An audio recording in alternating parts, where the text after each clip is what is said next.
네, 안녕하세요, 여러분.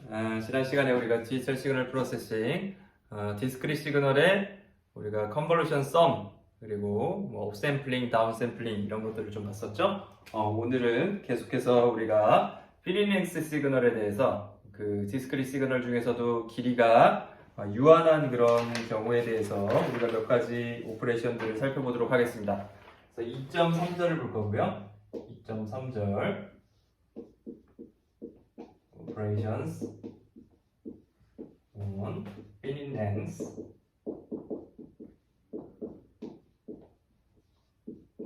sequence입니다. 네, 그래서 2.3.1을 보시면 circular time reversal operation이라는 것이 나옵니다. 그냥 time reversal이 아니라 서큘러하게 finite length sequence이기 때문에 우리가 서큘러하게 들어가는 연산들을 얘기를 합니다. 보시죠. time reversal operation을 보겠습니다. 첫 번째 우리가 정의를 해야 될 게 finite length sequence에 대한 연산에서는 모듈러 오퍼레이션을 우리가 정의를 해야 되고요. 모듈러라는 거는 나누기를 했을 때 나머지 연산이죠. 나머지를 구하는 연산이죠. 뭐 영어로 되어 있어서 어려운 것 같지만 어려운 게 아닙니다. 그래서 m 우리가 모듈러 n이라고 하면 m을 미안합니다. 네, m을 지금 우리가 r로 표현돼야 되죠. 이 전체를 얘기하는 겁니다. 이거 정의 자체를 우리가 어떻게 정의할 거냐면 m 모듈러 라지 n이라고 하겠습니다. 그래서 m을 라지 n 값으로 나눈 나머지를 구하는 것을 우리가 이런 모듈러 오퍼레이션이라고 얘기를 하고요. 그럼 만약에 우리가 어떤 r 값을 갖다가 그 나머지라고 하면 모듈러 연산의 결과값이라고 하면 그러면 r 값은 어떻게 됩니까? r 값은 결국엔 m에다가 어떤 플러스 정수배 라지 n에 대해서 정수배합 값으로 주어지게 되겠죠. 이때 r 값은 우리가 여기서 l은 어떤 인체저가 되고요. 정수값으로 우리가 주어지는 값이고요. 플러스 마이너스 정수값이 모두 될 수가 있고요. 뭘 만들기 위한 정수값이냐면 r 값이 0보다 크거나 같고 그 다음에 n-1 요 사이에 들어올 수 있도록 만들어주는 L 값입니다. 정수 라지 n에 대해서 예를 들자면 우리가 어떤 라지 n 값을 7이라고 하고요. 그리고 스몰 m을 갖다 우리가 25라고 해보죠. 25를 7로 나눴을 때 나머지죠. 모듈러 연산은 어떻게 우리가 생각할 수 있냐면 25에다가 플러스 L 곱하기 7 한 값으로 생각할 수 있고요. 그랬을 때 이 전체 스몰 L 값이 0에서부터 7 사이에 오도록 만들어야 되는 것이죠. 그러려면 어떻게 되죠? L 값이 뭐가 되면 되죠? 25에 마이너스 3이 되면 되겠죠. 그래서 7, 3, 21 이렇게 되도록 그러면 이 값은 4가 나올 것이고요. 결과적으로 25를 7로 나눈 나머지 연산, 모듈러 연산은 4가 나오게 되겠죠. 그렇게 어렵지 않죠? 다른 하나 더 예를 들어보겠습니다. 이번에 n 값이 역시 7이고요. 그리고 7로 나눠주는데 스몰 n 값이 이번에 마이너스 값을 가질 때예요. 마이너스 값을 가질 때 우리가 모듈러 연산 나누기를 어떻게 계산할 것이냐? 얘도 역시 동일한 정의에 의해서 생각할 수 있습니다. 마이너스 15에다가 플러스의 7l 여기서 L 값을 적절한 정수 값으로 잡아서 이 전체 값이 0에서부터 6까지 사이가 나오도록 해주는 것이죠. 그러면 L 값이 뭐가 되면 되겠어요? 7이 14하면 마이너스 값이 나오니까 7, 3, 21하면은 6 사이, 0에서 6 사이까지 값이 나오죠? 그 결과값은 뭐가 나오죠? 마이너스 15에다가 플러스의 7 곱하기 3이 되겠죠. 7, 3, 21에서 6이 나올 겁니다. 그래서 마이너스 15에 대해서 모듈러 7 해준 값은 결국에 6이 결과값으로 주어지는 그런 연산이 나오겠죠. 그래서 우리가 모듈러 연산을 우리가 먼저 정의를 했고요. 모듈러 오퍼레이션이 정의가 됐기 때문에 이제 그 다음 정의할 수 있는 것들이 우리가 정의할 수 있는 것들이 많이 있습니다. 그래서 타임 리버설 오퍼레이션을 생각해 보겠습니다. 시간에 대해서 리버설 이게 뒤집어 주는 거죠. Y축 대칭이죠. 일반적으로 우리가 Continuous Time 시그널 혹은 Discrete Time 시그널에서 Y축 대칭 시켜주는 시그널이 근데 여기서 Time Reversal Operation은 어디서냐면 Phoenix 시퀀스에서 그런 거예요. 그래서 0에서 어떤 값까지만 존재한다고 했을 때 그럴 때 우리가 고려를 할 수가 있게 되고요. 그러면 우리가 예를 들자면 이런 경우를 우리가 생각할 수 있습니다. 보면 어떤 경우냐면 어떤 xn이라는 시퀀스가 n값이 0에서부터 n-1까지 large n개의 랭스를 가지는 겁니다. 그래서 그럴 때 우리가 정의하는 타임 리버설은 어떻게 정의되느냐?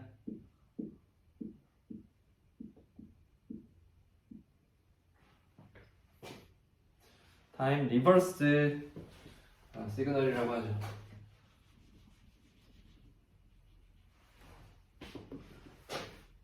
타임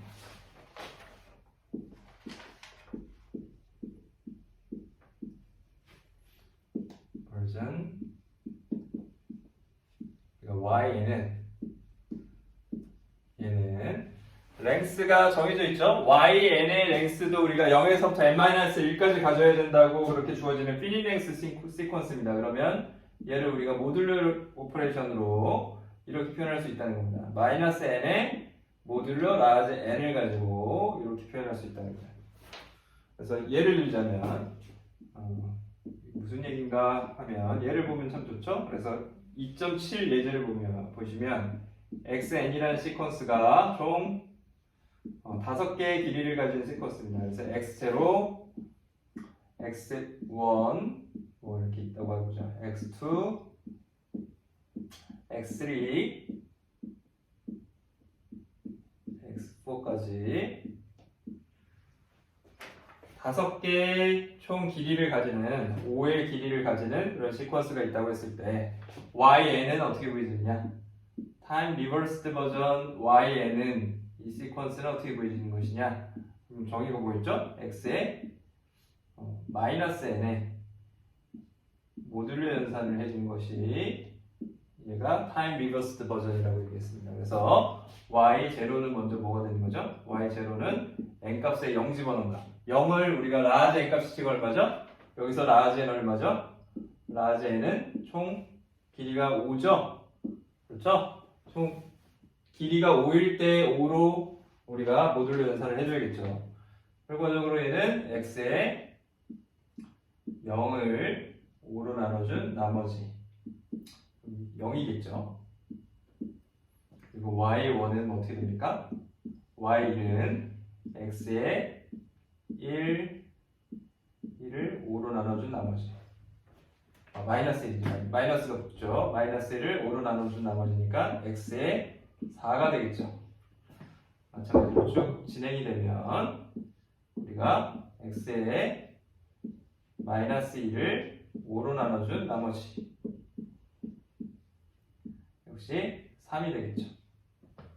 y에 3의 경우에는 x에 마이너스 3을 우리가 5로 나눠준 나머지 x에 2가 될 것입니다.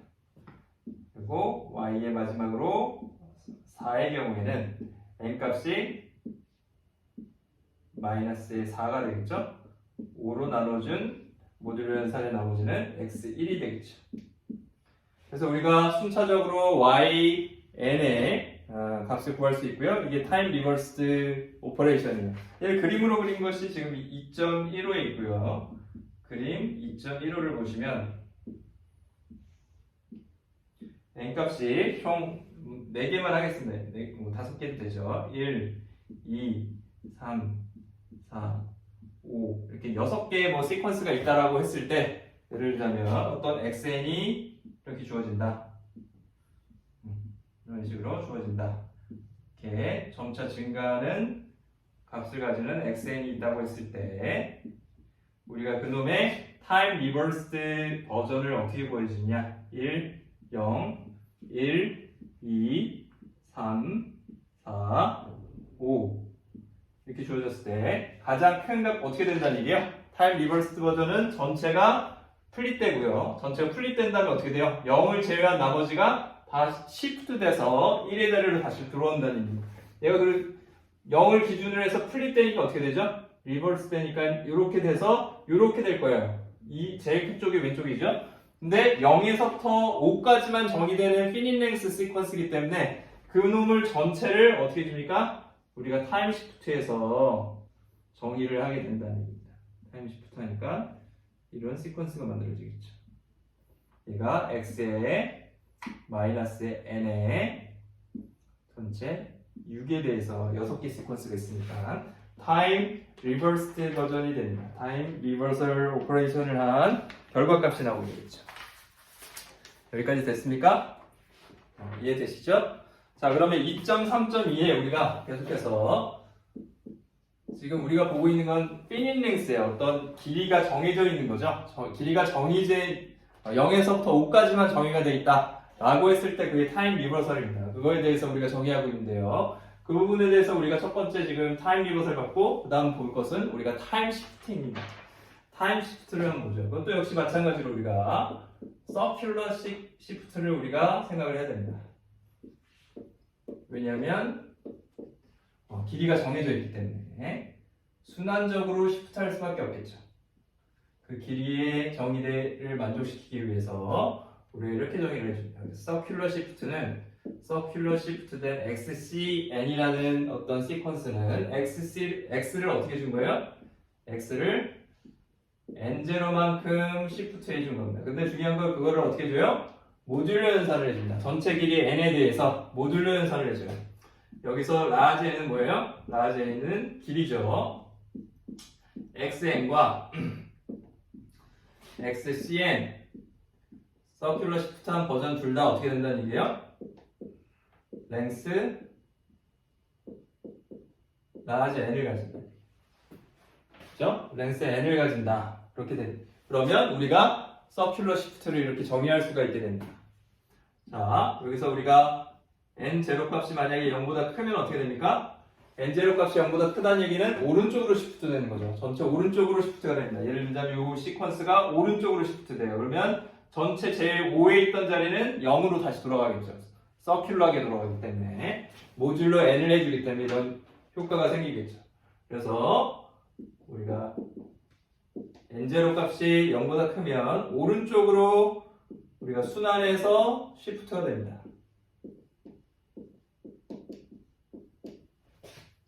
n0 값이 0보다 작을 때는 왼쪽으로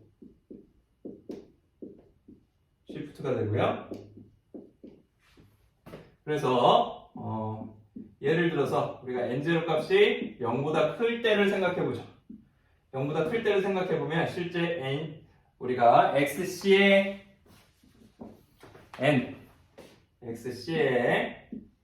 n을 생각해보면 얘를 우리가 이렇게 정리할 수 있습니다. n0 값이 0보다 크기 때문에 결과적으로는 n 값이 전체 정의되는 게 어떻게 됐어요? 0에서부터 라지 n까지 정의됐었죠? n-1까지 정의됐었죠? 라지 n-1. 그래서 결국에는 n-n0 언제 n0 값이 만약에 n보다 더 작거나 같고 n-1보다 작겠죠. 이런 경우에는 어떻게 돼요? n0 값이 더 작으니까 이 값이 양의 값을 가져서 당연히 라지 n보다 더 작죠? 그러니까 바로 모듈러 연산하면 그 결과값이 나옵니다. 그리고 만약에 그 외에 n0가 n0 값이 더 크다. 그런 경우에 어떻게 돼요? 이 값이 마이너스가 되죠. 마이너스가 될 때는 어떻게 나옵니까? 이 값이 마이너스가 될 때는 어떻게 나온다 그랬죠? 결국엔 마이너스 값이 되면 여기다 라지 n 값, 그 값을 갖다 더해서 우리가 시프트를 해주는 게 맞죠? n0 그리고 플러스 n 이렇게 나오게 됩니다. 그래서 뭐 n 값이 0보다 크거나 같고 n0보다 만약에 작거나 같다. 이 범위 아래에선 이렇게 주어지게 되죠. n0 값이 0보다 클 때는 이렇게 주어집니다. 그래서 우리가 그림 2.16을 보시면 역시 마찬가지로 주어지는 어떤 xn이 있다고 했을 때 xn이 0, 1, 2, 3, 4, 5에서 정의되는 finite length 시퀀스를 가진다고 합시다. 그랬을 때 점점 이렇게 커지는 모양으로 우리가 discrete 시퀀스가 정의가 된다고 해봅시다. 그랬을 때 첫 번째 우리가 x를 서큘러 시프트 해주는데 1만큼 서큘러 시프트 해줍니다. 1만큼 서큘러 시프트 해주면 이렇게 표현이 될 수 있겠죠? 정의에 의해서 n값이 1이면 어떻게 된다는 얘기예요? 이 전체가 한 칸씩 이동하는데 제일 끝에 부분은 다시 0으로 되돌아와서 길이가 여전히 0에서부터 5까지 만족할 수 있도록 해준다는 거죠. 1, 2, 3, 4, 5에 대해서 5에 있는 놈이 결국에는 0으로 와야겠죠. 0의 자리가 1로 이동하고요. 이렇게 되는 시퀀스가 나오게 됩니다. 결과적으로 이렇게 주어지겠죠. 맞습니까? 결국에 이 결과는 뭐예요? 얘가 이쪽으로 한 칸 이동한 거하고 같고요. 아니면 이 전체가 5칸 왼쪽으로 이동한 것과 같죠. 그래서 서큘러 시프트는 우리가 1만큼 이동한 거나 마이너스 5만큼 이동해서 이렇게 이동한 거나 결과값이 어떻게 돼요? 동일하겠죠. 동일한 거 여러분도 확인할 수 있죠? 이렇게 5칸 가서 이놈이 전체가 돌아서 이리로 오거나 아니면 얘가 한 칸 오른쪽으로 가거나 그렇죠. 뭐 다른 것도 확인해 봅시다. 0, 1, 2, 3, 4, 5 시퀀스마다 우리가 이번에는 x에 n-4 4만큼 서큘러 시프트를 해봅시다. 오른쪽으로 4만큼 이동하니까 어떻게 되는 거죠? 0의 자리가 어디로 가는 거죠? 4로 가면 되는 것이죠. 0의 자리가 4로 가면 여기서부터 이런 시퀀스가 나오겠죠. 점점점 커지는 이런 시퀀스를 우리가 구할 수 있겠죠. 얘는 뭐랑 똑같은 거죠? 이 전체가 얼마만큼 이동했어요? 하나, 둘, 그죠? 라지 n에 대해서 우리가 4를 우리가 나눠서 나온 모듈 연산의 그 값, 결국엔 n 플러스 2만큼 우리가 왼쪽으로 시프트한 것과 동일합니다. 오른쪽으로 4번 시프트하나, 왼쪽으로 2칸 시프트하나 똑같다는 얘기예요. 이게 서큘러 시프트의 특징이죠. 언제? 그 시퀀스가 그 시그널을 디스크릿 시그널의 피닛 랭스를 가질 때, 요 범위 안에서만 정의될 때 우리는 그럴 때 시프트의 정의를 갖다가 서큘러 순환해서 우리가 그 정의를 정의할 수 있다는 겁니다. 그 값을 정의할 수가 있게 되겠죠. 여기까지 이해되셨나요? 네, 여기까지가 지금 이제 우리가 첫 번째 서큘러 시프트에 대해서 피닛 랭스에 대해서 연산들을 좀 봤고요. 2.3.3에서는 우리가 시퀀스의 분류에 대해서 좀 다루게 될 겁니다. 그래서 2.3.3을 보겠습니다. 2.3.3을 보면 우리가 시너미 시스템에서 다루었던 파워 시그널, 에너지 시그널 그런 것들을 디스크릿 시그널에서 우리가 다시 한번 정리를 하게 됩니다. 시너미 시스템에서 거의 대부분 다뤘던 내용이고요. 그래서 그걸 디스크릿 버전으로 다시 한번 보신다고 생각을 하시면 됩니다. 2.3.3을 책을 한번 보십시오. 제목이 뭐죠? 네, 클래시피케이션이 나오죠? 2.3.3에 신호의 클래시피케이션이 나옵니다. 신호의 분류를 우리가 하게 될 것이고요. 자, 봅시다. 2.3.3 클래시피케이션이고요. 그래서 첫 번째 우리가 정의할 것은 복소수 시그널에 대해서 컨주게이트 시메트릭 시그널을 정의할 겁니다. 다른 말로도 우리가 컨주게이트 시메트릭을 허미션이란 말로도 씁니다.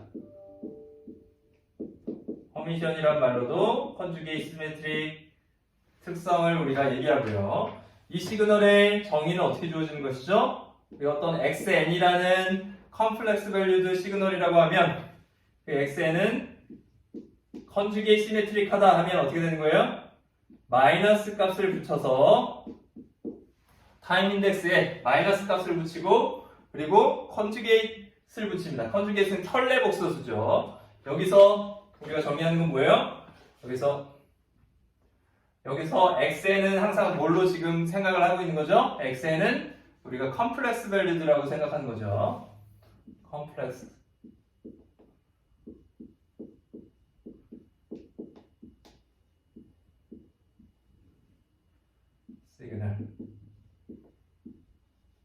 시그널이라고 가정을 했을 때 우리가 컨주게이트 시메트릭이란 정의를 우리가 생각할 수 있습니다. 그래서 얘가 의미하는 바는 뭐예요? 결국에는 xn이라는 것은 뭐죠? xn이라는 컴플렉스 밸류드 시그널이라고 했으니까 우리가 리얼과 이미지너리 파트를 생각할 수 있죠? 리얼 파트는 xr이라고 하고 이미지너리 파트를 xi라고 해봅시다. 그러면 이 시그널은 두 개가 같으려면 어떻게 되는 거예요? 켤레복소수가 같아야 되니까 j가 앞에 있는 부분이 이미지너리 부분이 마이너스로 되는 거죠. 그래서 이 두 개가 같아야 된다. 마이너스 n을 집어넣고 켤레복소수 해준 거. 그러니까 x의 리얼의 마이너스 n, 그러니까 n 마이너스 j에 x 이미지너리 마이너스 n. 여기 마이너스가 각각 붙죠? 그리고 켤레복소수니까 마이너스 j가 되겠죠. 두 개가 같다는 의미예요. 그 얘기는 결국엔 뭐죠? 리얼 파트는 리얼 파트끼리 같아야 되니까 x의 리얼 n과 x의 리얼 마이너스 n이 같아야 되니까 어떻게 되는 것이에요? 이분 펑션이죠. xr은 우함수 시그널. 얘는 이분 펑션이 되고요. 이분이 됩니다. 그리고 또 x 이미지너리는 어떻게 되죠?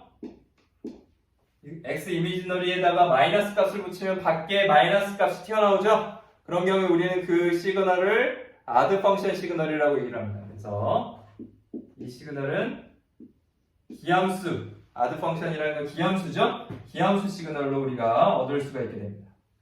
그래서 결과적으로 얘는 지금 컴플렉스 밸류에 대해서 이분하드 시그널 디컴포지션 뭐 그런 걸 생각할 수 있게 되겠죠? 마찬가지로 컨주게이트 시그널에 대해서는 우리가 이렇게 되지 않는 경우 우리는 뭐라고 해요? 그거를 컨주게이트 안티시메트리라고 생각할 수 있게 됩니다. 안티시메트릭이라고 표현하고요. 이 경우 x에다가 마이너스 n을 붙이고 컨주게이트를 붙이면 어떻게 돼요? 마이너스가 튀어나오게 됩니다. 이런 시그널을 우리가 컨주게이트 안티시메트릭이라고 해요. 컨주게이트 시메트릭에 대해서 마이너스 값이 튀어나오는 것이죠. 이런 걸 우리가 컨주게이트 안티시메트릭이라고 하고요. 그렇게 되면 이제 우리가 두 가지를 생각할 수 있습니다. 컨주게이트 시메트릭, 컨주게이트 안티시메트릭을 가지는 두 개의 시그널로 우리가 어떤 임의의 시그널, 컴플렉스 밸류드 시그널을 분해할 수 있어요. 어떤 컴플렉스 밸류드 시그널, 컴플렉스 밸류를 가지는 시그널 xn이 존재한다고 해보죠. 그런 xn에 대해서 그 xn은 항상 어떻게 된다는 거예요?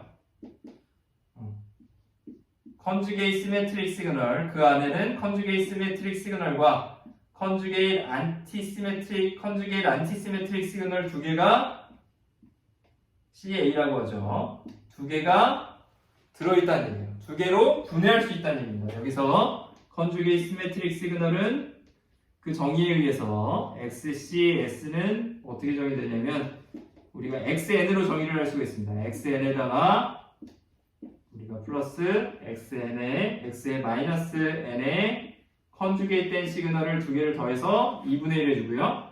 X의 CA 컨주게이트 안티시메트릭 시그널 XN 안에 들어있는 컨주게이트 안티시메트릭 시그널은 X의 N에 마이너스의 X의 마이너스 N 이 시그널로 이거의 컨주게이트를 계산을 해주면 요놈이 나온다는 거죠.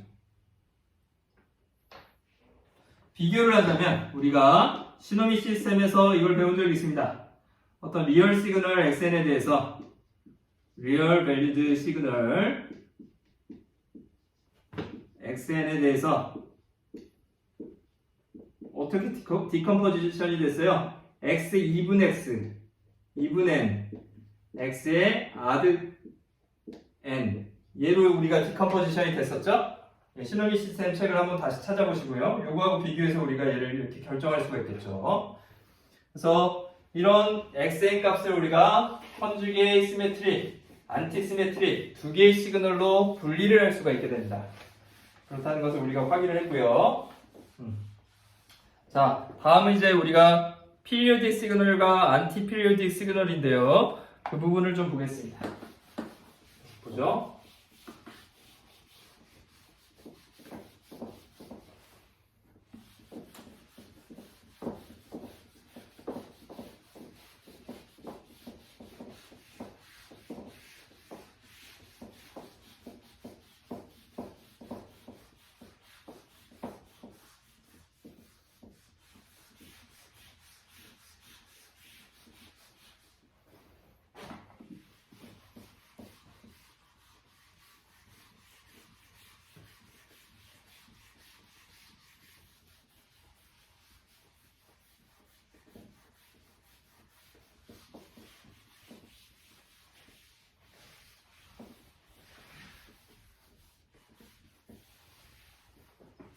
네, 그래서 계속해서 피리오딕 시그널과 에너지, 파워 시그널을 우리가 볼 수 있고요. 분류를 할 수 있습니다. 피리오딕 시그널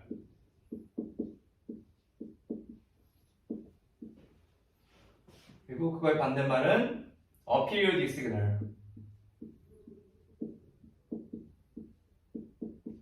혹은 non-periodic 시그널이란 말도 쓰고요. 시그널 이렇게 쓸 수 있죠. 그죠? 주기 시그널이고 아니면 비주기 시그널 이렇게 얘기할 수 있습니다. 우리가 xn을 주기 시그널이다 라고 하면 tilde라는 표현을 우리가 쓰고요. 반복된다는 의미로 우리가 tilde를 쓰고요. 그럴 경우에 어떻게 됩니까? 어떤 정수 라지 n에 대해서 우리가 n에 대해서 kn이 항상 다시 x의 tilde n 그 자신이 다시 되는 거죠. 라지 n 이렇게 우리가 표현할 수 있게 되고요. 이런 경우에 우리는 그 주기를 뭐라고 합니까? 여기서 주기는 주기 라지 n을 가지는 주기 시그널이 된다 라고 표현할 수가 있겠죠. 예를 들자면 그림 2.19를 보시면 2.19 책에 있는 2.19 그림을 한번 보십시오. 책에 있는 2.19 그림을 보시면 어떻게 되죠? 지금 얘는 주기 시그널이죠? 계속해서 반복되고 있습니다. 그래서 얼마만큼 이동하면 다시 라지 n이 나오게 됩니까? 0에서부터 시작해가지고 다시 동일한 시그널 패턴이 나오는 곳이 7이죠. 그래서 이 경우에는 우리가 확인할 수 있는 게 주기가 n값이 7인 것을 우리가 확인할 수 있죠. 2.19에서 그런 시그널들을 우리가 디스크릿 시그널 중에서도 피리오딕 시그널이다 그렇게 정의를 하게 됩니다. 그리고 또 우리가 시너미 시스템에서 배웠던 내용들이 있죠. 에너지 시그널과 그리고 파워 시그널이 있습니다. 에너지 시그널과 파워 시그널은 어떻게 정의됩니까?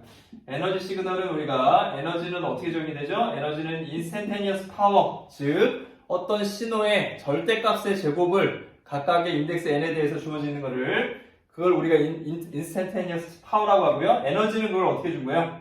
다 더해준 경우죠. 그래서 우리가 이 x라고 하면 어떤 이 x라는 시그널의 토탈 에너지라고 하면 우리가 instantaneous power를 xn이라는 시그널의 instantaneous power를 이렇게 정의를 합니다. 각각의 인덱스 n에서 주어지는 그 값, 앰플리튜드의 절대값의 제곱을 우리가 파워라고 정의하죠. 순간 파워라고 정의하고요. 에너지는 그 순간 파워를 전체 디멘전에서 전체 인덱스에서 다 더해진 거, 그걸 우리가 에너지라고 정의를 합니다. 에버리지 파워는 뭐예요? 에버리지 파워는 그걸 시간으로 평균해 준 거죠. 에버리지 파워는 우리가 P라고 하고요. 순간 파워하고 다르죠. 순간 파워는 이런 놈을 우리가 순간 파워라고 하고요. 그건 인덱스 n마다 정의가 되죠. 에버리지 파워는 전체 구간에 대해서 정의가 됩니다. 우리가 px, x의 우리가 에버리지 파워는 결국엔 구간을 잡아야 되는데요. k라는 구간을 잡으면 k 전체를 무한대로 보내고요. 전체 2k 플러스 1이라는 구간에 대해서 우리가 다 그 구간을 더해줍니다. 마이너스 k에서부터 k까지를 생각해주면 그럼 전체 길이가 얼마야? 2k 플러스 1이 나오죠? 그렇기 때문에 얘가 지금 분모에서 나눠주는 길이입니다. 그래서 에너지 xn의 절대값의 제곱 순간 파워를 우리가 어떻게 해줘요? 마이너스 k에서 또 k까지 다 더해주니까 얘가 에너지겠죠? 어떤 구간에? 2k 플러스 1 구간에 그 놈을 2k 플러스 1이라는 길이 시간 길이로 나눠주니까 평균 파워가 되겠죠. 중요한 건 그거를 k 값을 무한대로 가니까 마이너스 무한대에서부터 무한대까지 전체 주어지는 인스탄테니어스 파워를 다 평균해 준 것이 됩니다. 그래서 우리가 그걸 에버리지 파워라고 하고요. 특별하게 우리가 만약에 xn이 피리오딕하다면 우리가 주기함수라면 어떻게 됩니까? 주기함수라면 px는 우리가 간단하게 그 한 주기에 대해서만 볼 수 있어요. 주기가 n, 라지 n 값이다.